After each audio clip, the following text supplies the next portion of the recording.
Can a flower truly speak of God, our Creator?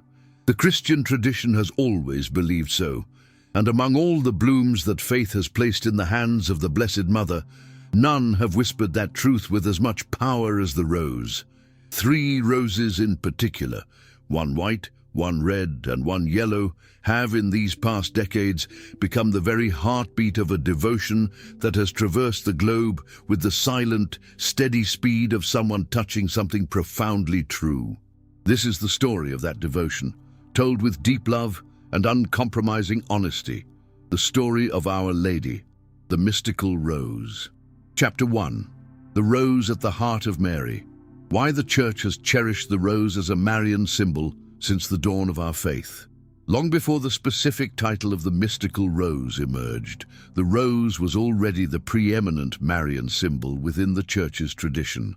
The Church Fathers of the first millennium often compared Mary to the rose that blossoms amidst thorns, an image they drew from the Song of Songs, applying it to the Mother of God with both poetic intuition and theological depth. Saint Bernard of Clairvaux in the 12th century famously called her the rose without thorns, meaning that Mary, unlike any other human creature marked by the fall of man, bloomed from the earth of humanity without ever being wounded by the bitterness of sin. The word mystical, when joined to the rose within a Marian context, also holds ancient and profound roots in the Church's spirituality. In the Litany of Loreto, that long, rhythmic chain of praises to Mary that the faithful have recited for centuries, the invocation mystical rose appears. This is not a modern innovation from the 20th century. It is part of the Church's inheritance of prayer, tracing back at least to the 16th century and likely even earlier. Here, mystical does not mean hidden or shrouded in dark mystery.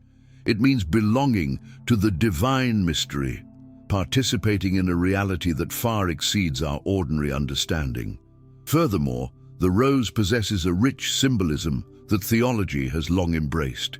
Its beauty speaks of the splendor of all that God created. Its fragrance represents the prayer that rises to heaven. Its petals, opening slowly, reflect the soul that disposes itself to grace. And its colors signify the virtues that adorn the life of every Christian. When the devotion to the mystical rose speaks of 3 distinct colors, it is simply continuing this long-standing tradition of reading the signs of God's love in the natural world, an exercise the Church has always considered both legitimate and fruitful. In the great Marian shrines across the world, the rose appears constantly as an offering from the devoted. It is carried to the altar, left at the base of statues, woven into the floral arrangements on feast days. There is something much more than mere aesthetic custom in this gesture. There is a theology incarnated in beauty, the conviction that the most exquisite things the earth produces deserve to be offered to the one who was, by tradition, the most beautiful creature to emerge from the hands of God. The rose speaks of Mary, because Mary speaks to us of God. All of this forms the fertile ground in which the devotion to Our Lady, the mystical rose, took root in the 20th century. It was not born in a vacuum, nor was it a novelty without precedent. It was born in the rich soil of a tradition that the Church had cultivated for centuries. The devotees of this title did not invent the connection between Mary and the rose. They rediscovered it, deepened it, and turned it into a unique path of encounter with the Mother of God. And upon that path, millions of souls have found comfort, strength, and a devotion that speaks directly to the heart. Chapter 2. Montichiari, a devotional history. The story of Pierina Gilli and the spiritual experiences that birthed this devotion, told with reverence and integrity. In northern Italy, within the province of Brescia, lies a small town called Montichiari. To most of the world, that name holds little significance. But for those who know the devotion to Our Lady, the mystical rose, Montichiari is a place of pilgrimage and deep remembrance. It is there, according to the devotional accounts shared among the faithful, that the history of this title began. in the life of a young nurse named Pierina Gilli. Pierina Gilli was born in 1911, and from her youth, she was known for her piety and her selfless dedication to the sick. She was working as a nurse in the Montechiari hospital when, according to her own personal accounts, she began to have extraordinary spiritual experiences starting in 1947. In these accounts, she described visions of a feminine figure dressed in white, holding 3 roses of different colors, identifying herself as Our Lady. Pierina shared these experiences with her confessors, and over time the news spread among the faithful of the region and far beyond. It is vital to be clear about what these experiences represent from the viewpoint of the Catholic faith. They are personal testimonies from a devout woman that the Church has not officially verified or authenticated. The diocesan ecclesiastical authorities of Brescia, who hold the competence in these matters, have issued various cautious statements throughout the years. The Church has not approved the apparitions of Montechiari as being of supernatural origin, and Pierina Gilli, who passed away in 1991, has not been beatified or canonized. Mentioning this does not diminish the value of the devotion in the slightest. It simply places it in its proper perspective. However, something else occurred following those experiences, something that no decree can deny. A real, felt, and profound devotion grew around the title of the mystical rose. People from every walk of life began to pray under this Marian title, to find in the symbolism of the 3 roses a path for meditation and spiritual growth, to experience in their prayer life a closeness to Mary that nurtured their faith in a genuinely authentic way. The roots of that devotion, even if they find their starting point in the accounts of Pierina, are firmly anchored in the Marian tradition of the Church that existed long before and will endure long after. The history of Montechiari and Pierina Gilli deserves to be told with respect for the person and for the faithful who followed her, and with the honesty that an adult faith requires. We do not need to adorn reality to find something true and beautiful in this devotion. The richness of the mystical rose title does not depend on the ecclesiastical approval of specific apparitions. It depends on its rootedness in Mary, in the Gospel, and in centuries of Christian tradition. And that is more than enough to sustain a fruitful and authentic life of devotion. Chapter 3. The status of a devotion. What the Church says and does not say about this title, an honest look for the mature believer. The Catholic Church has a careful and rigorous process for evaluating the phenomena of apparitions and private revelations. This rigorous process exists precisely because the faith of the faithful is a precious treasure, one that deserves to be shielded from deception, hollow illusions, and poorly grounded fervor. The core standard remains clear and unchanging. No private revelation, even if recognized by the Church, adds anything new to the public revelation that reached its fullness with the last of the apostles.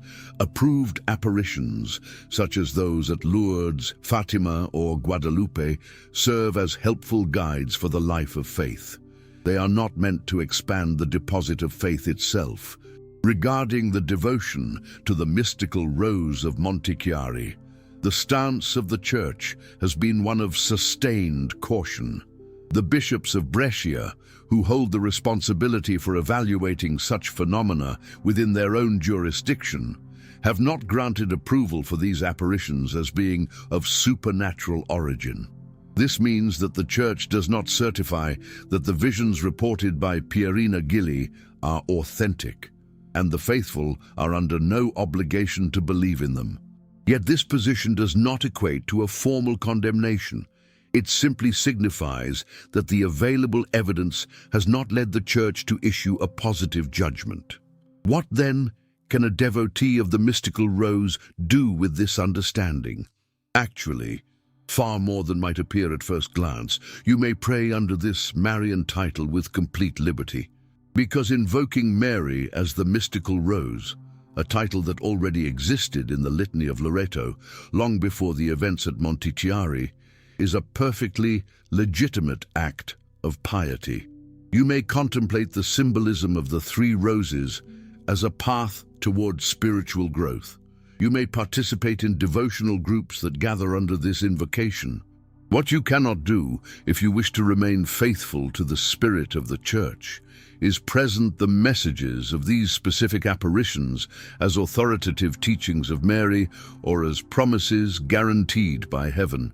This distinction is not some cold, technical formality. It is an expression of love for the truth that every Christian is called to embody. The Catholic faith is a mature faith. It does not require manufactured certainties or embellished tales to sustain itself. The devotee who truly loves Mary desires to love her as she truly is, not merely as one might wish her to be. And the truth remains: Mary does not need unapproved apparitions to be great. It is enough that she is the Mother of God, the Immaculate, and the Queen of all saints. That is infinitely more than enough. Living the devotion to the mystical rose with this clarity does not diminish it. It purifies it. The devotee who distinguishes between what is certain and what is merely probable, between approved tradition and devotional narrative, between Mary as presented by the foundational faith and Mary as interpreted by certain movements, possesses a devotion that is more robust, more mature, and ultimately more beautiful. The three roses remain white, red, and yellow. The love for Mary remains real. The prayer continues to reach the heavens, and that does not depend on any human decree, but on the faith you carry within your heart. Dasiga, Chapter 4. The Three Roses, a Language of Love. The Trinitarian symbolism of the white, red, and yellow roses as a journey of Marian meditation. At the very heart of the devotion to the mystical rose is an image that speaks directly to the soul, long before it ever engages the intellect. We see a woman clothed in white, holding three roses, one of each color: white, red, yellow. This image carries an internal logic that devotional tradition has carefully articulated over the years, revealing itself as an extraordinarily rich path of Marian meditation. Each rose speaks of Mary, yet it also speaks of us and of what we are called to become. The language of color within Christian symbolism holds a long and complex history. White is the color of the liturgy of the baptized, of the martyrs, of Christmas and Easter. It speaks of the purity that flows from God, and which God restores to the soul through grace. Red is the color of the blood of martyrdom and the fire of the Holy Spirit. It speaks of the love that gives itself without reservation, of the price that fidelity to God may demand. Yellow or gold is the color of glory, of eternity, and of the divine presence that transfigures all things. It speaks of a peace that is not merely the absence of conflict, but the plenitude of life in God. When the devotion to the mystical rose associates these three flowers with Mary, it makes a theological statement that is both dense and beautiful. Mary is the human being in whom purity, love, and peace were realized in a way that was both perfect and simultaneous. It did not happen in isolated moments of her life, but throughout the whole of her existence, from her immaculate conception to her glorious Assumption. Mary did not have to choose between being pure and being courageous, between loving and being at peace. In her, these three dimensions coexisted in harmony, because they were all oriented toward the same center, which is God. For the devotee, these three roses are not merely attributes of Mary, they are a program for life. The white rose invites us to purity of heart, that interior transparency which allows us to see God in all things. The red rose invites us to generous love, the kind that embraces sacrifice as part of the journey and does not flee from it. The yellow rose invites us to active peace, the peace of those who trust in God, even when circumstances seem to contradict that trust. Together, They form a portrait of the full Christian life, a life that Mary not only modeled, but for which she intercedes so that her children may attain it. To meditate on the three roses of the mystical rose is, at its core, to meditate on Mary. And through her, on the gospel itself. It is a spiritual exercise that does not require taking a stance on unverified apparitions. It only requires opening your heart to the beauty of a symbol that the Church has cultivated for centuries. White, red, and yellow, three petals of the same love that Mary offers to the world. Chapter 5. The White Rose, the gift of purity. Mary as the model of a heart surrendered to God, and what that purity whispers to us today. Purity is perhaps the most misunderstood virtue in the Christian vocabulary. Too often reduced to a narrow sexual dimension, the purity spoken of by the tradition of the Church is something far broader and infinitely more beautiful. It is the integrity of the heart, the interior unity of one who lives oriented toward a single love. Blessed are the pure in heart, the Gospel tells us, for they shall see God. The white rose of the mystical rose speaks of that cleanliness, of that soul-deep transparency that allows the light of God to pass through without encountering any shadow or obstacle. Mary stands as the model of this purity, not because she lived an easy life shielded from the world, but precisely because she lived it amidst the most demanding of circumstances. She was a woman of humble means in an occupied land, the wife of a craftsman, the mother of a son whom the world failed to understand, and who was ultimately executed as a criminal. The purity of Mary was not the purity of one who was never tempted or tested. It was the purity of one who said yes to God within the concrete struggles of her own life, embracing every complication and every sorrow that her mission brought along the way. Devotion to the white rose of the mystical rose invites the faithful to follow that very same path, not to flee from the world, but to dwell within it with a clean heart. It means keeping our intentions well aligned and maintaining a firm will to place God at the center of every single decision. This is not an easy task, and the Christian tradition has never pretended that it would be. But we do not face it alone. Mary, who walked this road long before us, intercedes so that we may travel it with the same unwavering faith she possessed. Purity of heart also carries a social dimension that is often forgotten. A pure heart is a heart without double motives, without dark calculations, and without the tendency to use people instead of truly loving them. In a world where manipulation, hypocrisy, and self-interest masquerading as affection are everyday realities, the Christian with a pure heart stands as a sign of contradiction. They draw attention precisely because they are different. Mary was that sign in her time, and the devotees of the white rose are invited to be that same sign in our own. Standing before the image of Our Lady, mystical rose, when your eyes rest upon that white flower she holds, it is worth pausing for a moment of inner reflection. Ask yourself, in which area of my life do I most need a pure heart? What murky intention needs to be cleared away? What relationship needs to be lived with more transparency and less calculation? Those questions, asked with honesty in the presence of Mary, possess the power to turn mere devotional contemplation into a profound examination of conscience, one that transforms life from the inside out. Chapter 6. The Red Rose, the love that does not retreat, the mystery of a love that embraces pain and transforms it into an offering. If there is one color that encapsulates the history of Christianity, it is red. The red of the martyr's blood, the red of the fire of Pentecost, the red of the vestments the Church wears to celebrate those who laid down their lives for the faith. The second rose of the mystical rose is red, and within that color lies the core of the Christian mystery, a love that does not retreat before suffering, but instead embraces it and turns it into a pathway toward God. Mary experienced this love in her own flesh. The prophecy of Simeon in the temple, which foretold that a sword would pierce her soul, was not merely a figure of speech. It was the exact description of what the Mother of God would have to endure to remain faithful to her vocation.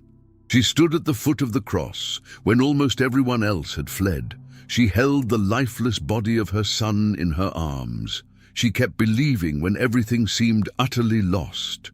That is the love of the red rose, not the sentimental love that functions well only when things are easy, but the love that remains faithful precisely when it costs the most. Devotion to the red rose of the mystical rose is especially vital in these times, where suffering, persecution, and misunderstanding remain harsh realities for many Christians across the globe. It is not about seeking out pain or glorifying suffering for its own sake. That would be a distortion of Christian spirituality, but about accepting with serenity the burdens that inevitably touch the lives of those who seek to live with integrity. The red rose does not claim that we should suffer. It declares that when we suffer for the sake of love, that suffering is not the final word. Martyrdom, in its broader sense, takes many forms that do not involve the shedding of blood.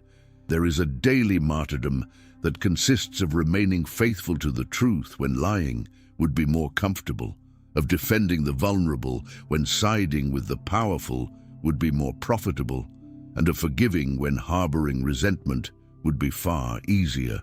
The devotees of the mystical rose who meditate upon the red rose find in Mary a companion who did not climb down from the cross when she could have, and because of that, she can walk alongside those who refuse to climb down from their own.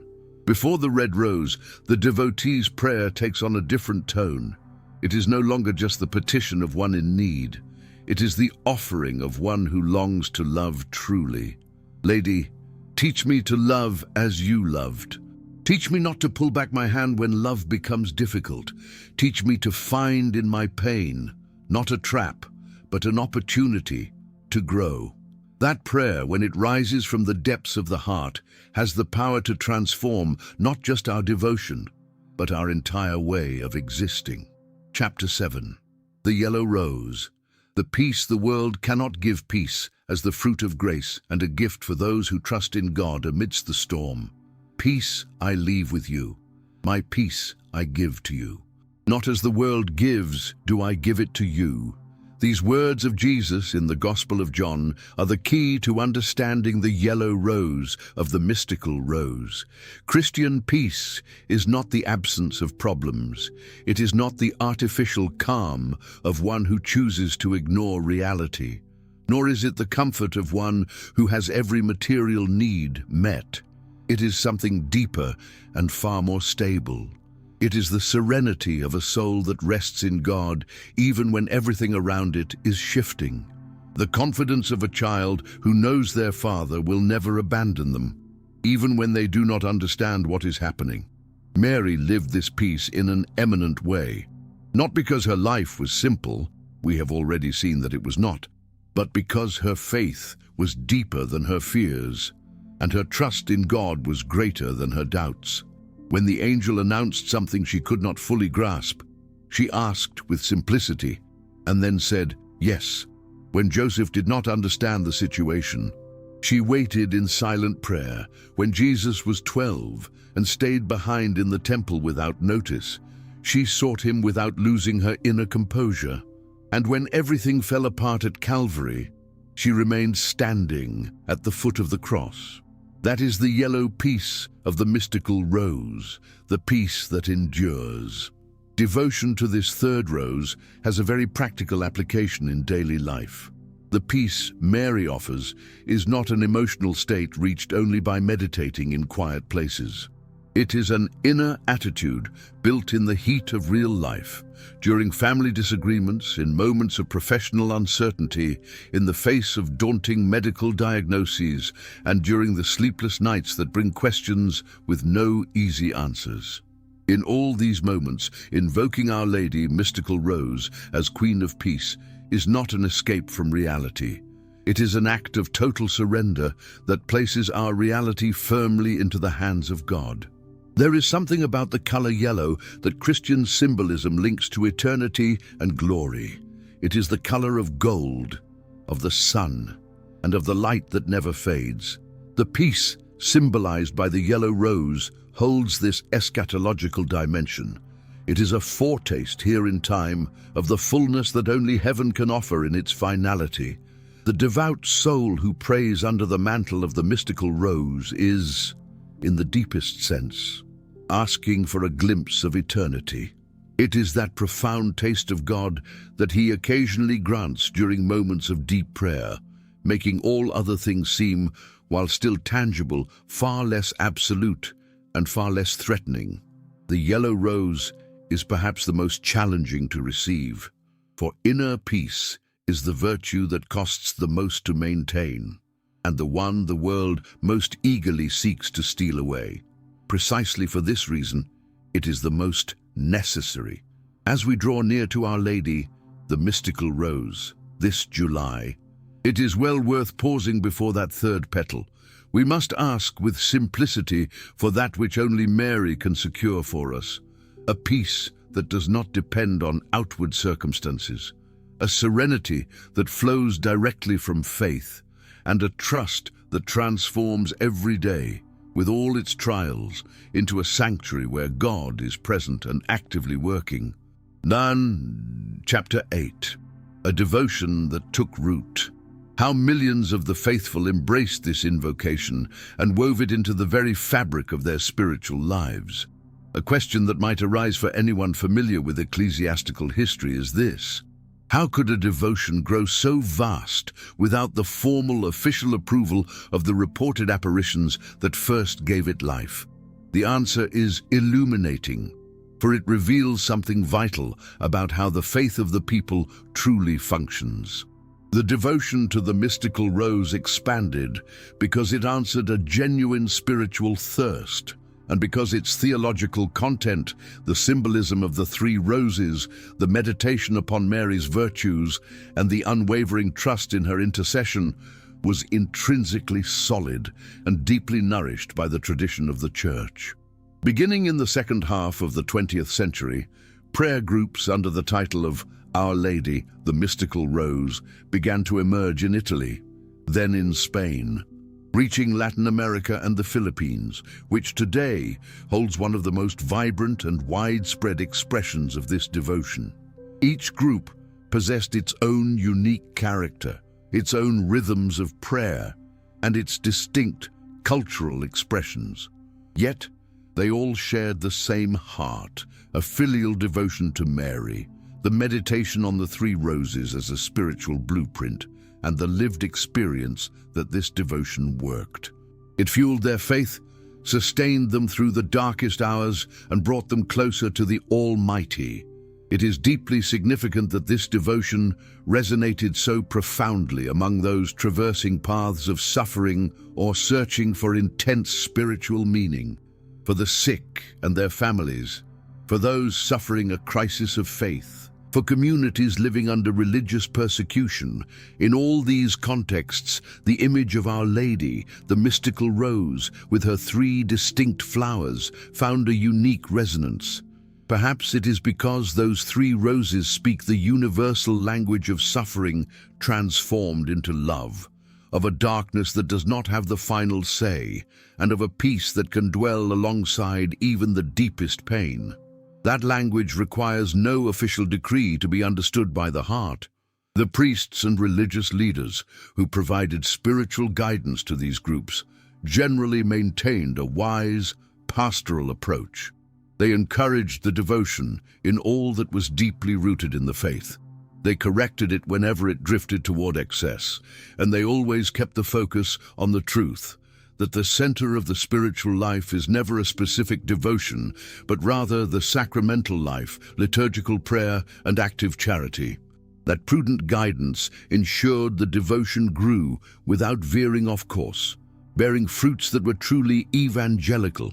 Today, throughout this month of July, parishes across many nations celebrate the Feast of the 13th with novenas, solemn masses, processions, and gatherings of prayer. The altars are adorned with roses of all three colors. Families who have spent years praying under this title pass the devotion down to their children and grandchildren with the natural grace of someone sharing a truth that changed their life. And those who approach for the first time, often drawn by the beauty of the image or the testimony of a loved one, discover in the mystical rose a gateway to a Marian devotion that is far wider, deeper, and more ancient than they ever imagined. Intercession, Chapter 9. July 13th, Preparing the Heart. How to live the feast of the mystical rose with a mature faith, genuine joy, and a well-founded devotion. July 13th is just around the corner, and the devotees of Our Lady, the mystical rose, have known it since the month began. There is a special expectancy in these days of preparation, an anticipation that mirrors the feeling of a child who knows they will soon see their mother after a long absence. Preparing the heart for this day is not merely a matter of exterior rites, although those rites possess their own beauty and inherent value. It is, above all, an interior disposition that is cultivated in the silence of the days leading up to the feast. One of the most beautiful ways to prepare is through the novena, that tradition of 9 days of prayer that has been consecrated by the popular piety of the Church on the eve of great Marian feasts. Each day of the novena to the mystical rose can become a meditation on an aspect of this journey: the history that birthed it, the symbolism of the three roses, the virtues of Mary she invites us to imitate, and the total trust in her intercession. 9 days are far too short to exhaust such themes, yet they are more than enough to arrive at the 13th of July with a heart fully prepared to receive the grace of the feast. Participation in the Eucharist on the 13th is the absolute center of it all. Regardless of any specific devotion, it is within the Mass that the Church celebrates its saints and the Blessed Mother in the most complete and profound way. Approaching Holy Communion on the Feast of the Mystical Rose with a conscience cleansed by confession and a heart oriented toward God is the most powerful act of devotion a believer can perform. All the roses on the altar and all the hymns in the world do not equal the encounter with Jesus Christ in the Eucharist, which remains the true heart of every Christian feast. Beyond personal prayer and liturgical celebration, July 13th can also be a day of concrete charity in honor of Mary, doing a good deed, visiting someone who is lonely, helping those in need, or giving of your own to those who have nothing. These acts, small in appearance but immense in meaning, are the greatest offering a devotee can lay at the feet of her image. Mary, who embraced poverty and service as her way of life, rejoices more in those acts of love than in the most elaborate flowers on the altar. The 13th of July arrives. The altar of the mystical rose shines with its 3 distinct colors. The heart of the devotee, prepared in the days prior, opens itself to the grace of the meeting. And Mary, who the tradition presents as the tireless intercessor for her children, receives on this day a multitude of prayers, hopes, sorrows, and gratitudes that no single book could ever contain. May this day serve for every one of her devoted followers, not merely as a beautiful celebration, but as a genuine step toward the person that Mary has always yearned for us to become, someone far pure, more loving, and truly at peace. Chapter 10. A prayer to Our Lady, the mystical rose. Our Lady, mystical rose, Mother of mercy and the ultimate model of every virtue, we come before you this July with the humble hearts of children who know, deep within, that their mother is always listening. You, who in your earthly life gathered purity, love, and peace like 3 blossoms from a single heavenly garden, help us to cultivate these very same virtues within the sometimes arid soil of our daily lives. May the white rose of your purity remind us that it is the clean heart, the heart set apart, that is best able to perceive the presence of God in the ordinary things of every day. You, who stood firm at the foot of the cross and never once retreated when love demanded the highest price. Teach us to love without conditions. May the red rose of your love grant us the courage to remain faithful when faithfulness feels like a heavy burden, to forgive when forgiveness brings pain, and to serve when it would be far more comfortable to look the other way. You, who held within your soul a peace that no storm could ever steal away, impart to us a measure of that serenity which flows from God alone, a peace the world cannot provide and cannot take away. May the yellow rose of your peace bloom within our homes, among our families, within our communities, and in every corner of the world where it is so desperately needed. Intercede, we pray, for those who are suffering in this very moment, struggling to find a way forward, for the sick who are in need of strength, for those who are searching but cannot seem to find, for those who have lost their way and do not know how to return to the fold, for those who love God deeply and carry crosses that no human eye can see. Carry before the Lord all those intentions entrusted to you by those who have nowhere else to turn. Our Lady, mystical Rose, on this day dedicated to you with flowers and heartfelt prayers, receive also that which we cannot put into words, the heavy weight we carry in silence, the flicker of hope we strive to sustain, and the love we long to offer you, though we do not always know how to express it. Pray for us, our Mother, now and at the hour of our death. Amen.